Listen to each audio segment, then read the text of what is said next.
Podcast at Ground Zero is presented to you by the Apocalypse. Because without the Apocalypse we wouldn't be doing this show.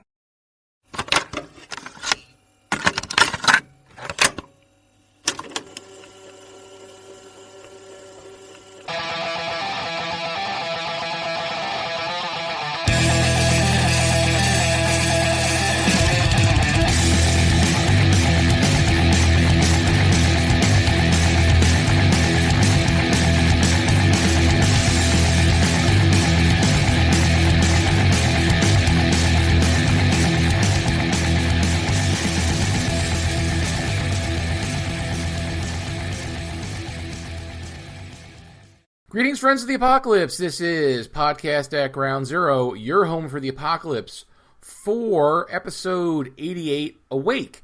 I am the Apocalypse Nerd. He is Adam Baum-Glancy. Welcome to the Apocalypse.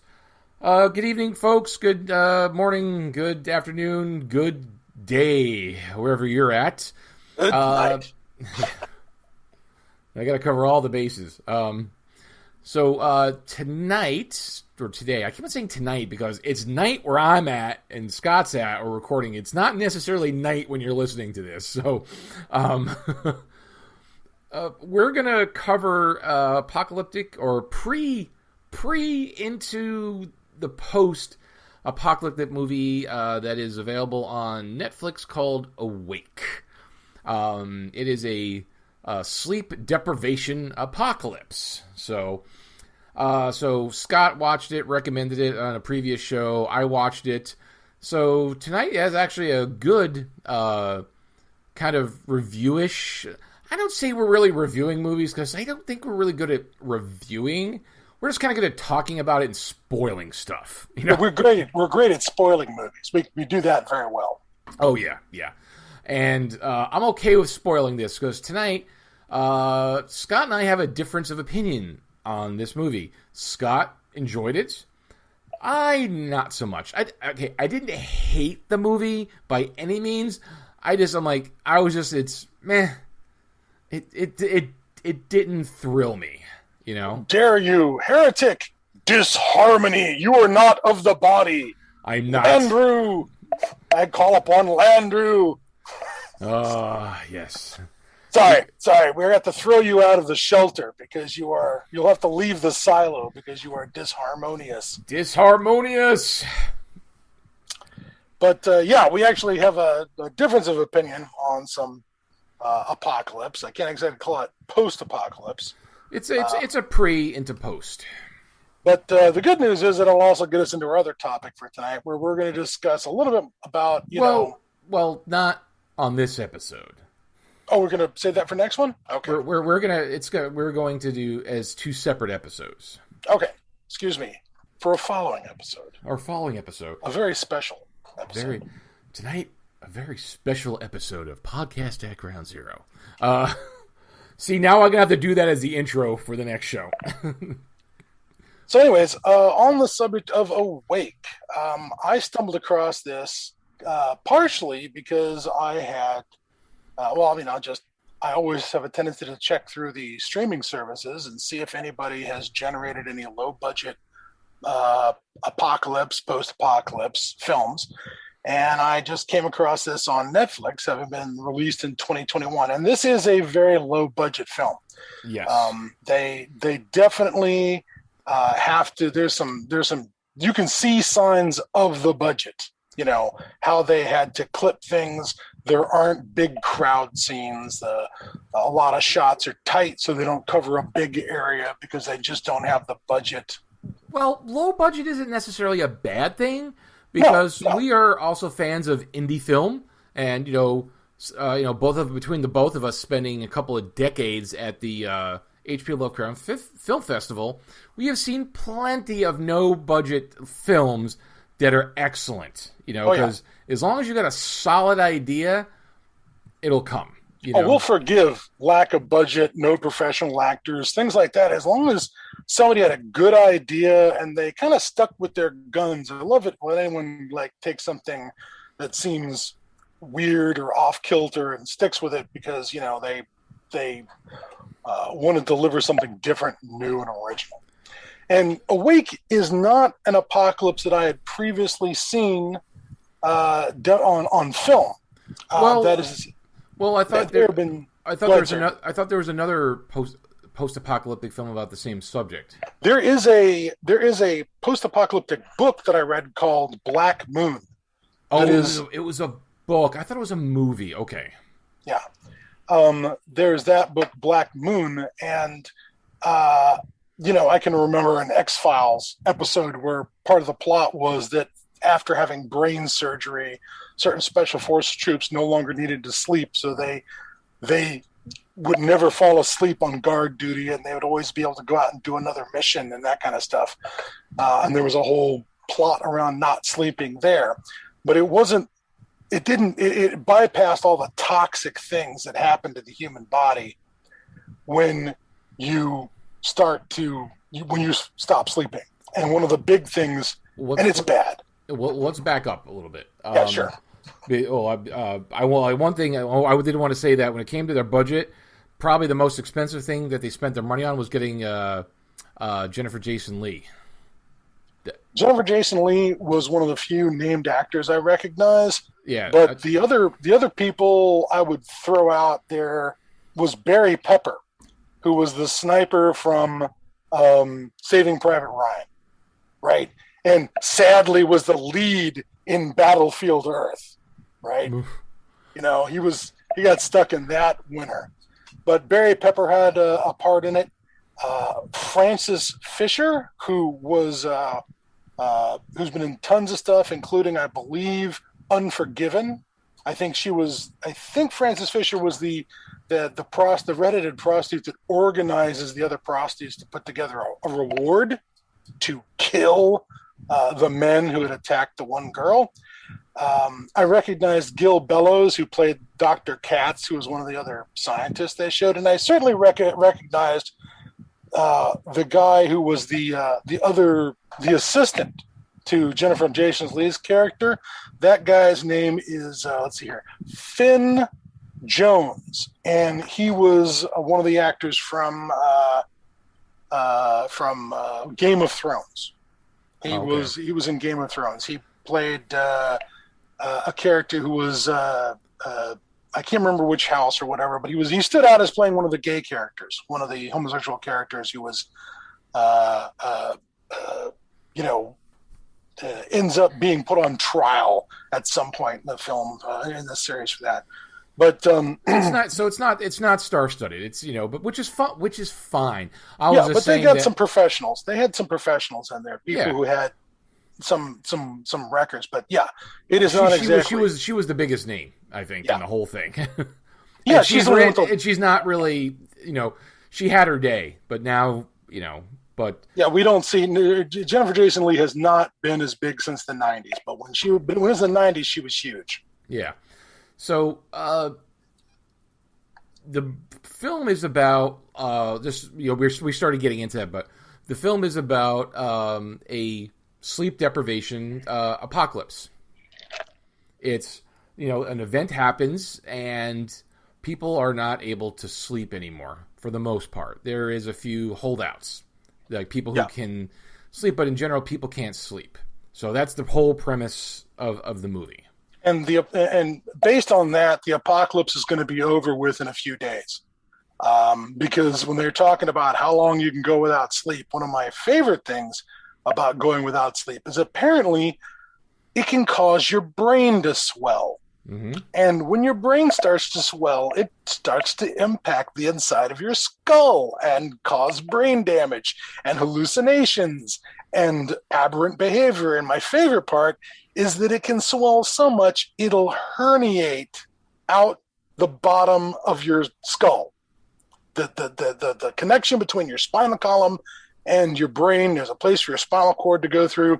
Your brain will swell up so much it'll get pushed out that hole, and the part of the brain that gets pushed out that hole is the bottom of the brain, the part that is in charge of autonomic functions like heart, lungs, things like that. Your lizard brain is down there, and having no sleep for days, like 4 days, will kill you dead. So it is a terrifying countdown clock, because from the word go, I mean, people don't realize how fucked up it is for the first 24 hours. And then it's like, well, we've already lost a day. You know, now we have to get on top of this because we've already lost a day. Oh, there's definitely a clock running through the whole thing, because it's like your time is limited. It's like, well, how do we fix this in 4 days? Even if they knew from the beginning, how do you fix this in 4 fucking days? That's a challenge. When everybody working on it is suffering from the same cognitive degradation as everybody else. I mean, your PhD doesn't mean shit, you know, after being up for 3 days. It just doesn't. So it's a very scary prospect. And one of the things that's going on in the story is the main character, who's a security guard at a university, got a job there because Jennifer Jason Leigh, who was in the Army studying psychological aspects of sleep deprivation for interrogation, got her a job there because our main character, when she was in the Army, was involved with interrogating prisoners. And she's a little traumatized by that and does not want anything. Even though she took the job from Jennifer Jason Leigh because she needed a job after the Army, she doesn't trust Jennifer Jason Leigh. And when Jennifer Jason Leigh gets scooped up day one of the apocalypse and said, we need a sleep expert, we're taking you to a lab where you can do work in isolation surrounded by guards, our main character, balks at following Jennifer Jason Leigh out there. The main character is an actress named Gina Rodriguez. The character's name is Jill.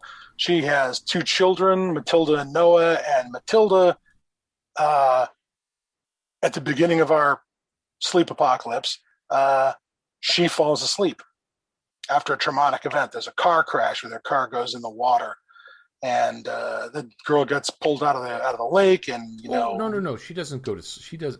We found out later that she wasn't knocked out. So, all right, I mean, how much do we want to spoil this fucking movie? Well, we want to make sure that we know that our main character's daughter is one of the people who can sleep. And at that point, our main character has to decide, do I chase down, she's trying to think, do I chase down this person I don't trust and see if they can use my daughter as a lab rat to solve the apocalypse? Or the other option she tries is, can I teach my daughter everything she needs to know to survive before I fall over dead? Yeah. Which is also fucked. Either prospect is not good. No, it's super bad. Either way, it's super bad. But we know from the inception, because the movie starts off. We'll spoil it a little bit. There's a massive.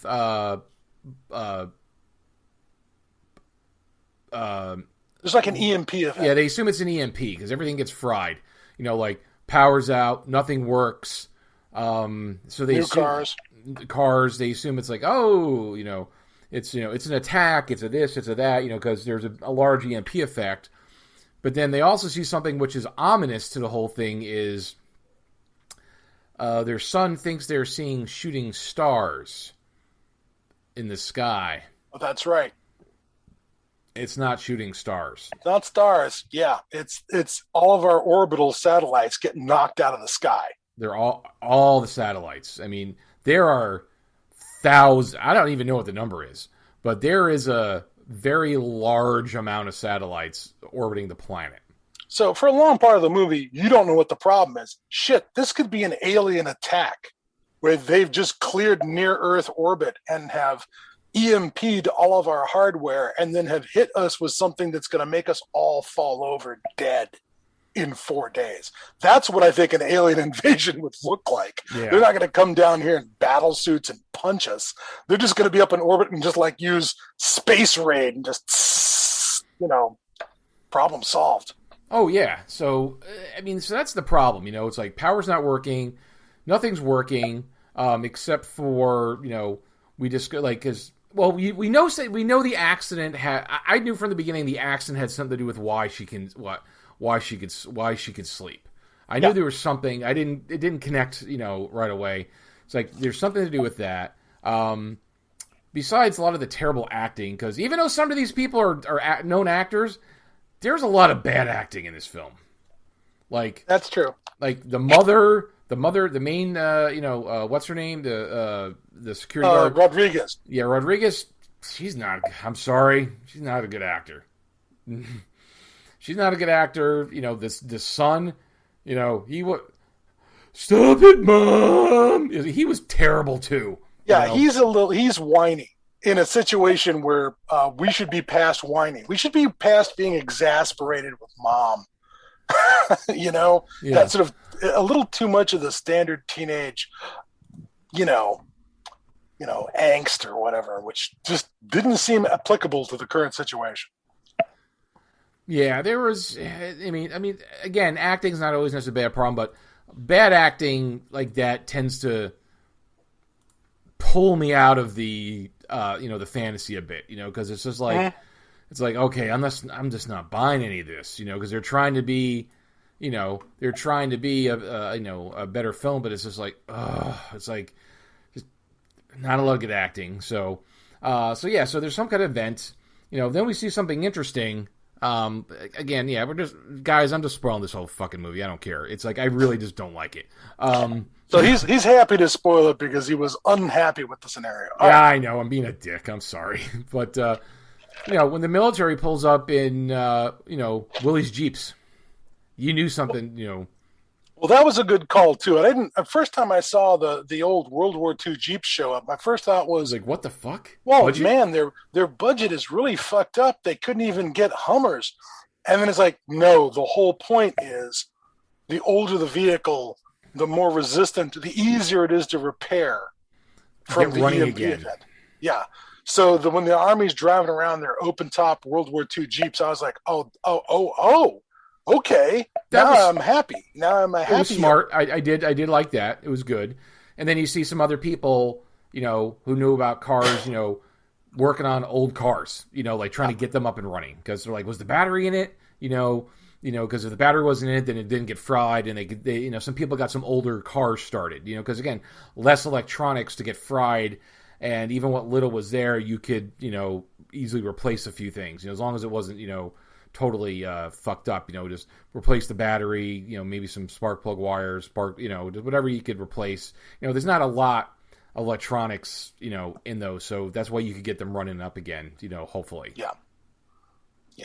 And so, it has a number of fairly smart writing tricks in it. One of the things I also liked was there's a bit where, they see a couple of guys chase off in a vehicle after they see an Army vehicle go by, and, like, oh, we got to take their stuff. They probably have supplies, and they chase off after the Army vehicle. They don't show what happens, but I really like that you roll up on that vehicle later, and it's just Swiss cheese. And there's shell casings everywhere. Everywhere, yeah. That the guys in the Jeep are jumpy as fuck, and just erase these guys who are come to try and take their gear in their Jeep. And I just like, okay, we're gonna have to approach the Army guys real careful, or they're just gonna turn us into a colander. I liked that little demonstration of how on the edge everything was, how fragile and frantic everything was. Yeah, there's just a finality to everything now, because it's just like, we're not, there's like, we have the clock is ticking, we're not playing at all. Yeah. It now, the so-called lab that they get to looked like they got like a literally just sort of a modern house in the woods to film it in. You know what I mean? Just a kind of like out of the way place. Looked like maybe they'd rented a cabin, an extensive cabin or lodge in the woods that they wheeled in some medical equipment for, because it looks like almost like a resort cabin rather than a government lab. But again, that's the kind of thing they were dealing with their budget. But once they go through a number of adventures, they end up coming across escaped prisoners and crashed airplanes, other dodgy shit. There's that one roadblock they get to where everyone's just, wandering around naked, covered in blood with guns on them and shit. I mean, wasn't there was something like that. Those one roadblock. You're combining the two. There's one scene where it says there must be 30 people just butt ass naked, and it's not the kind of people you want to see butt ass naked. Really is. Or maybe you do. No judgment for anybody. You may be a granny rammer. We're not going to judge. We're not going to judge you in public. But it's like they're just all standing in the road watching the sunrise, or set. I don't remember what time. I think it was maybe sunset. They're just watching it, and they're just driving through that, and they're all just looking at him. It's like that's odd. Then there's the ambush, like where everybody's just weapons and blood, and they got people hanging because they're just like they had people like hanging on the side of the road like deer that were being like a deer carcass or something. Yeah, it was because even if they traditionally they would have been unconscious from the wounds and the treatment, but you can't go unconscious. Yeah. So that makes wounding and damage so much more horrible, because normally your body would shut its ass down so you wouldn't have to deal with it. And the other interesting thing was the like right at the beginning, the long-term treatment rooms where people were in comas, they all woke up. Oh yeah, when she gets to the hospital and all the coma patients are awake. All the people who've been, down for years, boop, they're awake. If they got any brain to wake up with, they're awake. Even if their muscles have atrophied, they're awake. There's also a bit where, some religious folks get a little religious about, they got a lot religious. They're, They got super duper religious. Didn't want their radio to God to be taken away from them when it comes to the little girls. That gets to be a sticky wicket too. But generally speaking, I thought they did a pretty good job with their 4-day countdown to the apocalypse. There is a pretty good climax to the end of it, I thought,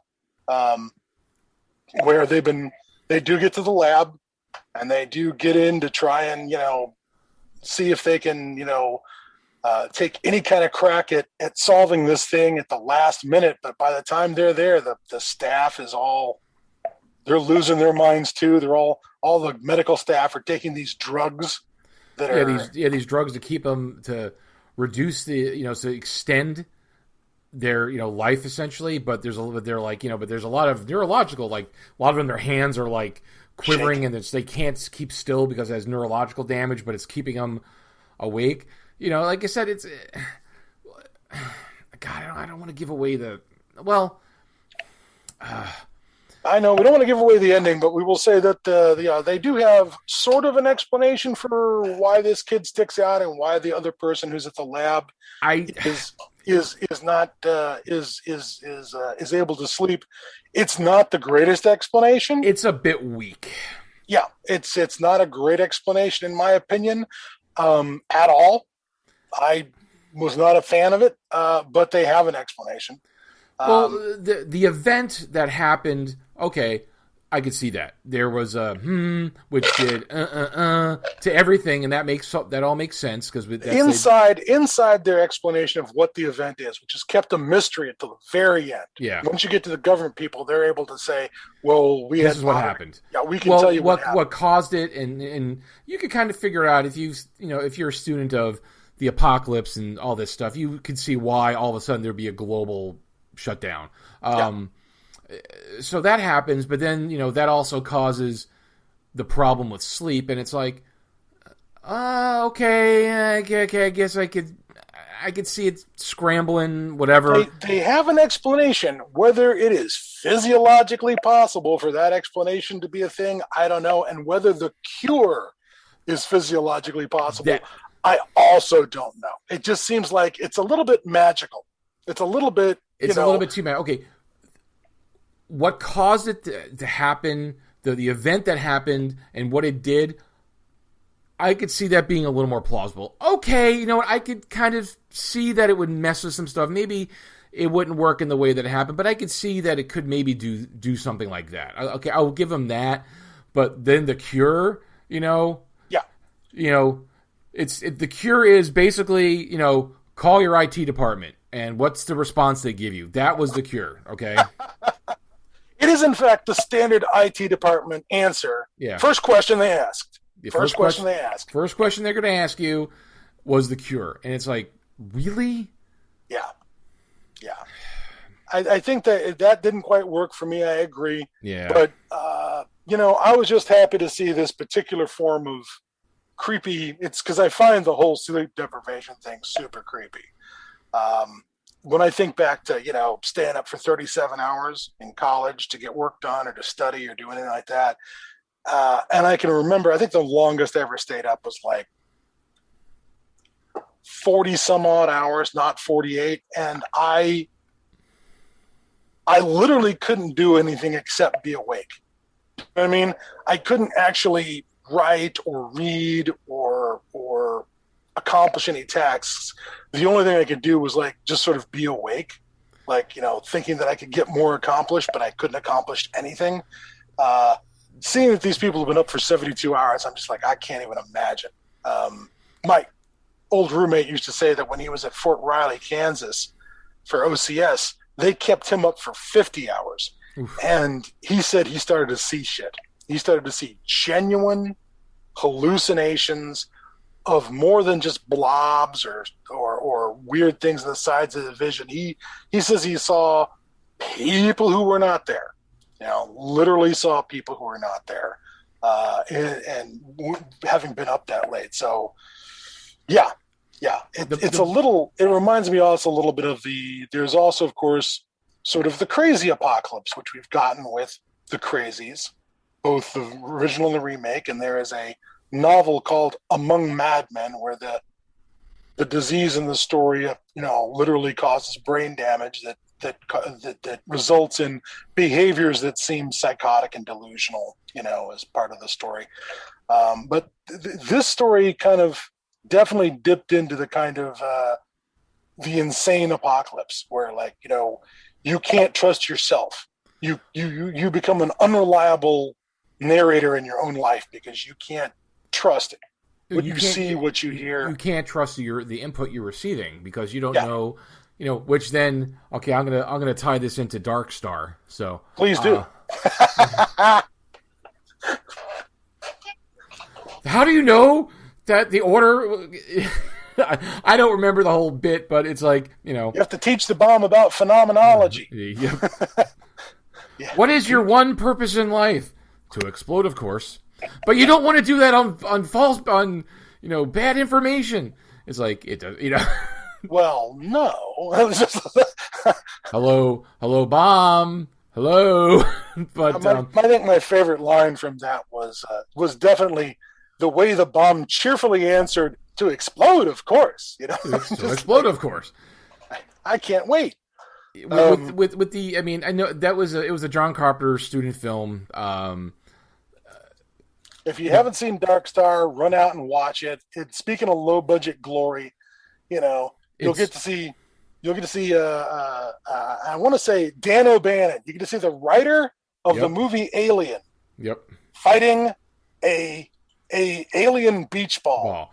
Yeah, that's the only part. It's like, if we didn't have the beach ball part, I think it would have been a fantastic. It's a good movie, but it would have been even better. But yeah, that movie's fantastic. And you know what? You didn't like the giant beach ball in Darkstar because it's like a dress rehearsal for Alien. I know it was just, it could have done without it, but I don't particularly like country music, but oh dear. But the beginning, so the intro and outro song, Benson, Arizona, that's a great fucking song because it's about relativity and time and space travel. It's a catchy song. Yep, I agree. If you're going to have, and besides, that was made back at a time when country music was all about how the man is sticking it to you and how you're too poor to buy a new truck and your wife's just left you. The country message music back then was all misery and strife, and which is what space travel, I suspect, is going to be, is a lot of misery and strife. And All right, when they're arguing about how many shares they're going to get in Aliens, let's talk about the share situation. Yeah, that sounds like a country western situation to me. Oh yeah, but we'll circle back. But anyway, that was my Dark Star reference. Dark Star. That was my Dark Star reference. God, what caused that? So what caused that was the idea of being an unreliable narrator. A narrator story. Yeah. So, yeah, it's I mean, and when everything went pear-shaped there, I mean, that was amusing. The final meltdown. Yeah. Final meltdown was really good. I thought, that was amusing. And what caused it? Again, unreliable information. Oh, but no, I was also going to say, because you said you've been up. The most I've ever been up, like, I don't think I've been up for more than. I've done a little more than 24 hours. I may have done 20.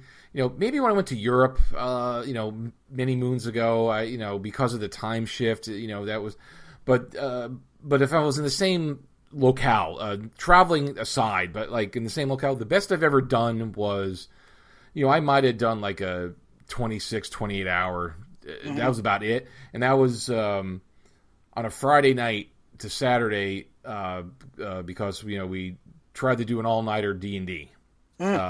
This was back in like, probably high school or in college. This sounds like the kind of thing where you start off the beginning of the game playing chaotic good, and by the time you're done, you're just playing chaotic because your brain's melting. Oh yeah, I mean, whatever I'd had during the day, and we started playing. We might have started playing like 8 o'clock, but our goal is like we're gonna play till the sun comes up. We made it to probably about 4 in the morning, like maybe 3 to 4. Like we just like. But we just stayed at my buddy's house because we were committed to staying up, and it was like 4, and like we're like, well, McDonald's opens up in a little while because back then there wasn't 24 hours, So they opened at like a 6:45, at least the one by my house where I worked at the time, and my friend. So we might have made it to like 4 or 5. It wasn't long. We probably made it to 4 or 5 in the morning, and then we're like, okay, we just can't do this anymore, and we're like, okay, well. It's like, well, we're gonna, like our goal was originally was to get breakfast. So we're gonna go get breakfast. So we stayed up and just kind of laid around for an hour and a half. Then we went to McDonald's, like with the doors open, and they're like, "What are you guys doing here?" We're like, "Oh, we just played D&D all night," and they're like, "Fucking nerds," We had egg, and we had egg. That's the right answer. That is the right response. We had egg McMuffins, and then we all went our separate ways, and we all went to sleep. And like, okay, well, we'll see you tonight. So, and then we played D&D again that night, but not an all-nighter, but we probably played for another good 5-6 hours, so, but yeah, so, I was just adding that to my, staying up late thing. And of course it's related to gaming, of course. Of course. So yeah, like I said, I didn't hate it. I don't want to burn copies of the movie. I just didn't think it wasn't that good. It's going to be up to you, kids. You guys are going to have to run out and hopefully see it on Netflix yourselves and give us a thumbs up or thumbs down on Awake, because we definitely have a difference of opinion here. But I'm also curious to know whether you want to see more sleep apocalypses, or is there another way you'd like to see this kind of an apocalypse done? Because I just think they need to come up with a better way of, well, you know what? No matter how it happens or how they circumvent it, or cure it or whatever, it's still going to be a limited time frame. It's not like, oh, the nukes fell and now we're going to live in the ruins and eat rats and mutated water, whatever. It's not like that. It's like, okay, the clock in that kind of apocalypse, the clock is ticking. Your skull is going to shit your brain down your spinal column in 4 days. That is where you're at. That is the time limit. It is an extinction level event. And there's that charming bit where they show the chimpanzee, which has failed the same way because, oops, they share 99% of our DNA. Yeah. So they're screwed too. We're about to run on. They've had it as well. Yeah. Well, but that's the interesting thing. It was primates, and we're primates.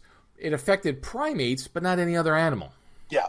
Why did it not affect? Why, if whatever the reason for it happening, why is it just primate brains and not all brains? that's why I thought it was targeted. When it first started, I was like, this is somebody moving into the new planet that decided to bug bomb Earth to get rid of the humans.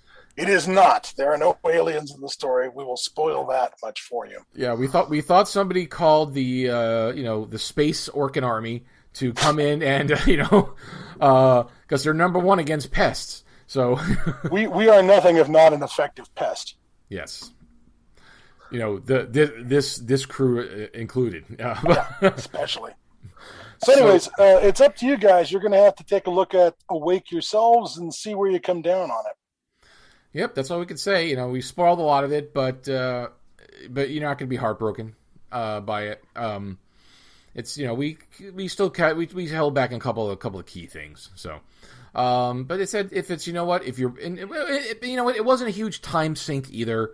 It was maybe an hour 45, hour and a half. Yeah, it's like hour 39. It wasn't much. In fact, let me just pop that up here. Okay, good. I closed that window down. Perfect. That's excellent. So, running time on Awake is 1 hour and 36 minutes. All right, yeah. So it's not a terrible time investment if you're curious and you really have nothing else to watch, which I find hard to believe. But if you just want to see what the hell are those guys talking about, you got an hour and a half of your time. Yep. Certainly it's not like we're telling you, look, I know it's 7 seasons, but it really gets good in season 5. You just got to wait until season 5. And it's really excellent. You got to slog through, 3 weeks worth of continual watching till it gets good. I've been told that, and that is always a red flag. Yeah, that's the number one sign of no. So speaking of TV, it's like we hope to soon give you our take on Black Summer 2. I've watched it. Scott has not had the opportunity yet. He's got some stuff going on, but as soon as he gets that, we are also going to cover Black Summer 2 because we covered Black Summer 1, and we really liked Black Summer 1, and I really liked Black Summer 2. So, all right. I'll get on it, I promise, after I stumble back in from the wilderness. We're doing some survival exercises this weekend. Yeah, not a good weekend to do it. Not a good weekend to do this. Definitely not. So, all right. So that's going to be it for a week. So again, your mileage may vary. So again, check it out. Next show, if you guys are listening, and then you'll listen to episode 88, then episode 89, which we're going to be recording soon as well. We are going to talk about. We've talked about this before. We've touched on it, and it hit me. It's like, you know what? We need to talk about it some more. It's basically making the apocalypse, or what? Or defining the apocalypse. We've talked about it in many ways, shape, or form of like, is it too far after? Is it not? Is it a micro? Is it macro? We've kind of talked about it in various snippets. We're going to dedicate a whole show to talking about defining the apocalypse as we see it. Again, your mileage may vary, but this is, from our experience from watching movies and reading books and watching TV shows and watching movies, playing games, comic books. And comic books and just, you name it, we've read a lot of it. So, or we've exposed ourselves to a lot of it. So this is going to be our take on defining the apocalypse. This probably would have been a good opportunity to try to wrangle somebody else in, but you know what? I've kind of like just having the two of us. I think it's an easier conversation. We probably could have had another opinion on that, but whatever. Yeah, we'll just wrangle this one ourselves. It's easier. It's again herding cats. It's always tough herding cats. Herding cats. Program management. All right, fellow mutants. We will catch you next time. Yep. So that is it for us, folks. And as always. Thank you for listening. And if you want to keep apprised of what's going on, because I don't post too often, but subscribe to the blog. That's the best place, or on Facebook, because the blog posts to Facebook as well, and Twitter. Don't go to YouTube anymore because I haven't dedicated any time putting these audios into a video because I've kind of given up on that. So hopefully, if we're a YouTube watcher, that you'll just join the podcast crowd, because that's kind of how we're just doing it now. And as always, if if you like what we do, just a couple of cups of coffee on the Ko-Fi. Oh, yes, a cup of coffee. Cup of coffee, Ko-Fi link on the main page of the blog, podcast@groundzero.com. So, all right, folks, again, thank you for spending your time with us. We appreciate it, and we will see you in the wastelands. If you enjoy the content we produce, please consider supporting us with a cup of coffee. Go to ko-fi.com/PCAGZ for more details. Keep up to date with us by visiting podcast@groundzero.com and subscribe to the blog via email.